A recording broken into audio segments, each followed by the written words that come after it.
네, 여러분, 임동희 교수입니다. 네, 계속해서 용해도 관련된 또 중요한 세 번째 문제를 같이 풀어보도록 하겠습니다. 자, 이 문제도 여러분들 마찬가지로 여러분들 문제를 풀기 전에 먼저 천천히 이 문제를 한 1분 정도라도 한번 생각을 해보시기 바랍니다. 자, 이 문제에서는 여러분들 새로운 용어 정의가 나옵니다. 어떤 물속에 존재하는 고체가 두 가지의 고체가 있을 때 그 고체가 어떤 고체가 어느 고체가 침전이 먼저 발생하는가 또는 더 안정적인가 라고 질문을 할 때 이 두 개가 같은 말이라는 것을 여러분들이 이해를 하셔야 됩니다. 암기를 하셔야 됩니다. 자, 문제를 보시게 되면 다음 두 화학 반응이 존재할 수 있는 물속 환경, 여기서는 pH가 9.5고 또 HCO3 마이너스 탄산수 이온이 10의 마이너스 3승몰이라는 조건이 주어져 있습니다. 이런 조건에서 각 반응에 따른 이가철 농도는 각각 얼마인가? 먼저 이 농도를 먼저 계산을 해볼게요. 자, 이 FeOH2는 수산화기죠. 그래서 수산화철입니다. 수산화철인데 여기 보면 우리 철은 페로스라는 게 있고 또 페릭이라는 철이 있습니다. 이가철은 산화수가 이가인 철은 우리가 페로스라고 하고 그리고 삼가인 철은 우리가 페릭이라고 얘기를 합니다. 그래서 여기서는 이가철은 제1철 그리고 삼가철은 제2철로 이름을 붙입니다. 그래서 수산화 제1철, 이거는 탄산 제1철로 이렇게 이름을 붙이면 됩니다. 그래서 이 고체 물질이 있을 때 고체 물질은 이런 화학적 평형을 나타내고 이러한 화학적 평형은 우리가 앞서 했던 것처럼 고체 이온성 화물의 용해도 곱이 이런 값을 나타냅니다. 그리고 FeCO3 이거는 탄산이죠. 탄산 제1철 같은 경우는 이렇게. 자, 그러면 요 두 화학 반응식이 존재할 때 만약에 물속에 이가철이 물속에 존재한다라고 하면 자, 보세요. 물속에 이가철이 존재를 한다라고 하면 지금 탄산이라든지 물이라든지 H 플러스 이런 구성 요소들은 물속에 항상 있죠. 왜? CO3 마이너스 이가는 CO2로 대기에 있는 CO2에 의해서 탄산소 이온, 탄산 이온으로 바뀌기 때문에 물속에 이런 H 플러스는 당연히 존재하기 때문에 Fe2 플러스가 물속에 존재하면 이런 고체가 생성될 수도 있겠죠. 무엇에 의해서? 침전에 의해서. 그리고 Fe2 플러스가 존재를 하면 또한 FeCO3도 존재할 수 있겠죠. 그런데 두 개가 존재할 가능성이 있는데 어느 고체가 침전이 먼저 생길까? 또는 어느 고체가 더 안정적인가라는 그런 질문에 대한 답을 할 줄 알아야 됩니다. 자, 이렇게 두 고체를 생성시키는데 공통적으로 사용되는 이온을 우리가 공통이온이라고 이름을 붙입니다. 여기서는 Fe2 플러스가 공통이온으로 존재를 하고 이들의 농도를 계산하는 것은 쉽죠. KSP 값이 친절하게 원래 다 나와 있기 때문에 자, 1번 같은 경우 여기를 1번이라고 할게요. 여기를 2번이라고 하고 1번은 KSP의 정의는 어떻게 됩니까? 솔리드는 활동도 1이기 때문에 없어지죠. 근데 이게 분모에 H 플러스가 있죠. H 플러스는 앞에 개수는 치수로 올라가죠. 물과 고체는 활동도가 1이죠. 그래서 다 빠지고 남는 건 뭡니까? 여기 식이 간단하게 되죠. KSP 값 주어지고 그리고 여기서 아까 전에 우리가 pH가 9.5라고 했으니까 pH는 얼마입니까? pH는 마이너스 로그의 H 플러스죠. 이러면 그러니까 H 플러스는 얼마입니까? H 플러스는 10의 마이너스 9.5가 되는 거죠.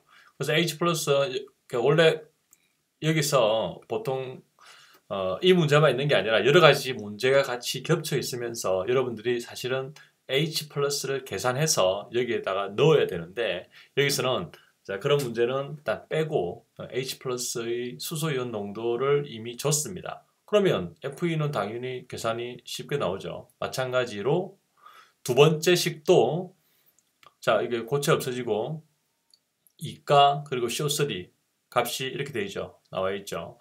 자 그런데 이 CO3 농도는 또 어떻게 압니까? 우리가 수업 전반부에 많이 했죠. KA1, KA2 잘 알죠? 이산화탄소가 물에 들어가면 탄산이 탄산소 이온, 탄산 이온으로 차근차근 바뀌는 과정 중에서 KA2는 이거 보고 또 처음 본다라고 생소하다라고 하면 큰일 납니다. 이거는 기본적으로 알고 있어야 되죠. 이산화탄소에서 이런 탄산소 이온과 탄산 이온 이 반응식에서 이런 값은 외우지 않아도 됩니다. 이런 평형상수 값은 주어집니다. 자 그러면 뭐 요 값 지금 H 플러스 값 알죠? 여기 있죠? 그리고 탄산수 이온 농도 나와 있죠. 그러면 CO3 마이너스 2가 계산되죠. 그럼 여기를 집어넣으면 계산되죠. 그러면 FE 값은 이렇게 나오죠.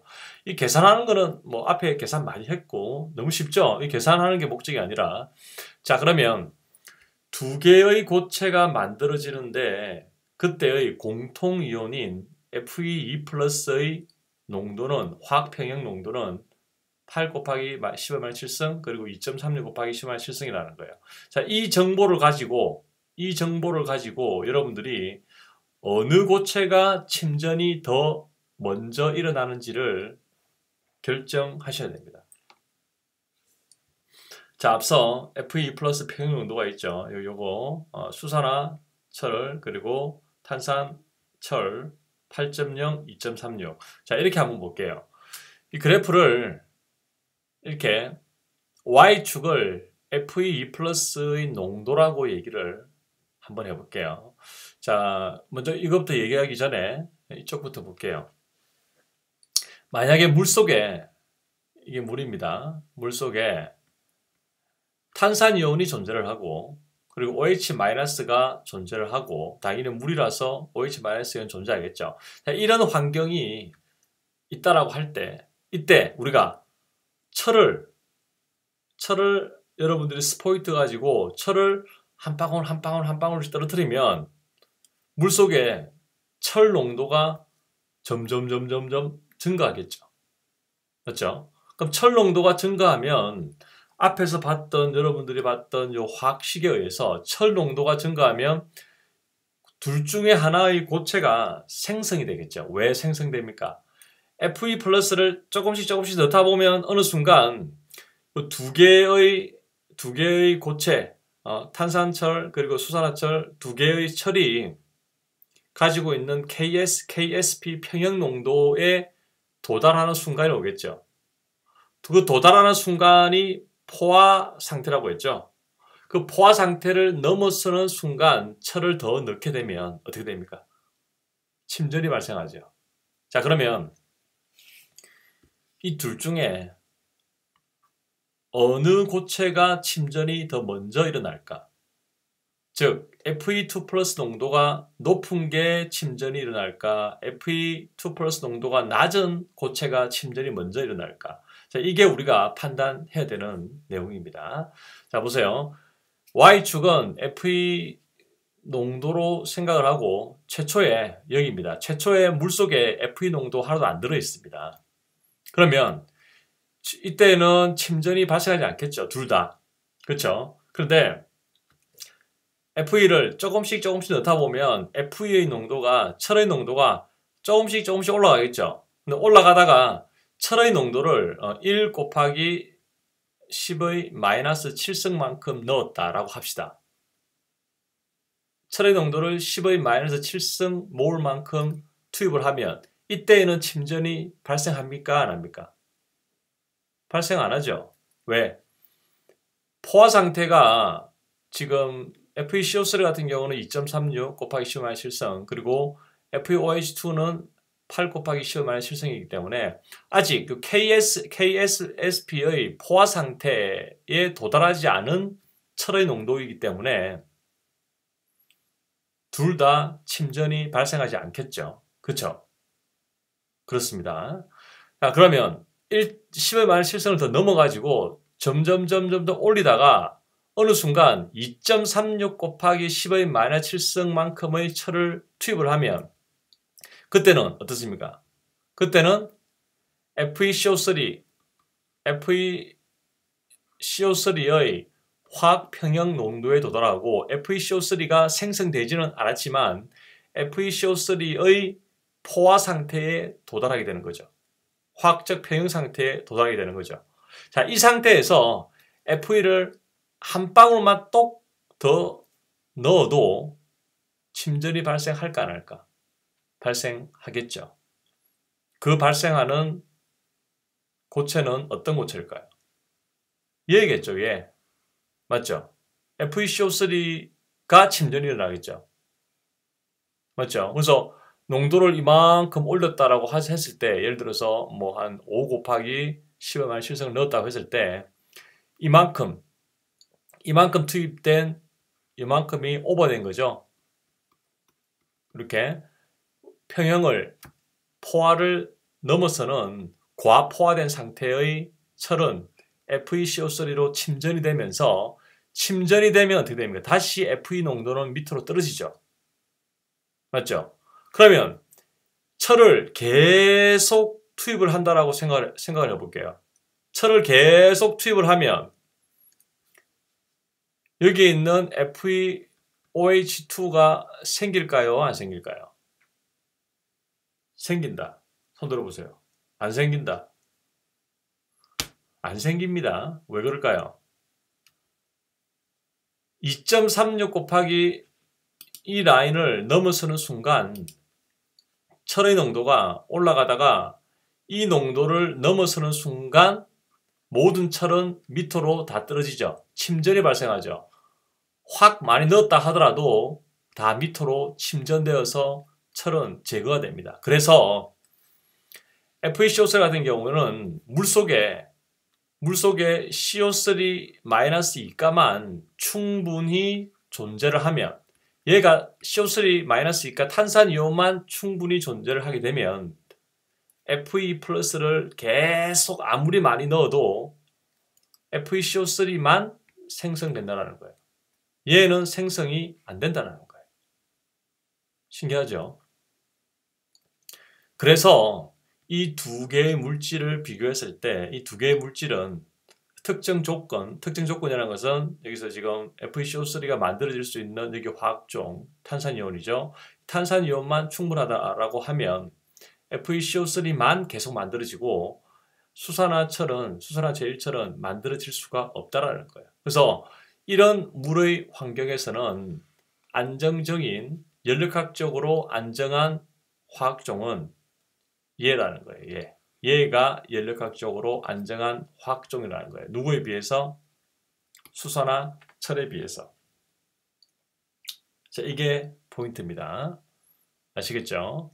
그래서 이것을 여러분들이 간단하게 기억하기로는 연력학적으로 the predominant 또는 stable 한 화학종은 공통이온, 그죠? Fe+ 공통이온의 농도가 작은 고체가 the predominant 그리고 the stable 그리고 연력학적으로 더 안정한 고체 화학종이라고 여러분들이 기억을 하셔야 됩니다. 그 이유는 방금 설명했던 것처럼 이런 용해도의 불포화 그리고 포화 그리고 과포화에 따른 침전 현상 때문이라는 거예요.